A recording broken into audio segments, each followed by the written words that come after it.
It's something we can all be better about: non-judgmental observation without bias. By embracing that notion, we can see the best in ourselves as well as others. And non-judgment frees you from your own negative criticism and opens you to positive experiences and opportunities. It's one of the key topics in this book, Gain Without Pain, the Happiness Handbook for Healthcare Professionals. Its author is Dr. Greg Hammer from the Stanford University School of Medicine. Dr. Hammer joins us now live. And Doctor, first of all, we appreciate you taking time out of your very busy schedule. You're fresh out of the operating room, as people can see, and your mission is focusing on helping kids with heart problems, and we want to thank you for doing that first. And you say the key to non-judgment is mindfulness. What does that mean? Well, Randall and George, first of all, it's great to be with you. Mindfulness actually includes non-judgment. One of the real pioneers of mindfulness, and one of my heroes, is Dr. John Kabat-Zinn. And he defined mindfulness as awareness of the present moment on purpose, non-judgmentally. So if we are going to be mindful and present and see the world as it is, we need to learn to drop our judgments. And the good news is, even though our brains are wired to always compare and judge ourselves most harshly, by rewiring our brain, by practicing mindfulness and non-judgment, little by little, we can actually rewire those circuits in our brain thanks to our brain's neuroplasticity. Dr. Hammer, let's talk about social media for a moment. It really seems like we're all judging each other and hurting each other with our judgments. That's really at an all-time high. What are some of the problems that you see resulting from that social media judgment?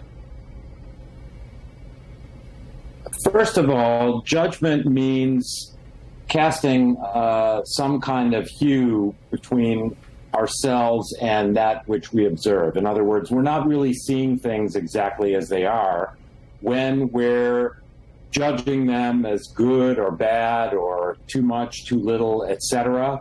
So clearly with social media, we make a lot of judgments. We don't really know much other than a soundbite or a little visual bite that comes to us through social media, and yet we make these assumptions about the person sending it or what the intent is, and that is definitely a form of judgment. So we read a lot into what we see and hear, especially with these little bites of information that we're bombarded with all the time, and we really don't know what's on the sender's mind and what they're actually intending to communicate, and oftentimes that communication is quite judgmental itself. So none of this really does us any good if we're trying to be present and happy. And Doctor, you wrote this book specifically for healthcare professionals who faced enormous stress and burnout during the pandemic, but it's equally relevant to all of us during these troubled times. Can living in the moment and avoiding judgment really bring us happiness? What do you think? Absolutely, Randall. If you think of all the times that you've been happiest, let's say you're hiking through the forest, you're looking up at the tall trees and the light filtering down through the canopy above, your mind is full of wonder and you're aware of what a miracle things are, and you actually feel gratitude. You're in the present moment. You're not thinking about what you did yesterday or what you have to do tomorrow. That experience brings you to the present moment, and that's where happiness lives. I think you can imagine all the happy moments that you've had, and they've all been when you're not distracted by the past and the future. And so in order to be present, I think we need all of the gain elements in our lives. We need to be grateful, accepting of pain, which is inevitably part of life. We need to be purposeful or intentional because our default is to be distracted and negative, so we can purposefully change that.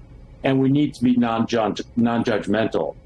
George, I can tell this man is an author for sure, because the way he described that perfect day, sign me up. Doctor, thanks. I'll meet you there. Yeah, definitely. And Dr. Greg Hammer, the book is Gain Without Pain, the Happiness Handbook for Healthcare Professionals. Thanks so much for your wisdom and your insight. Anytime, gentlemen.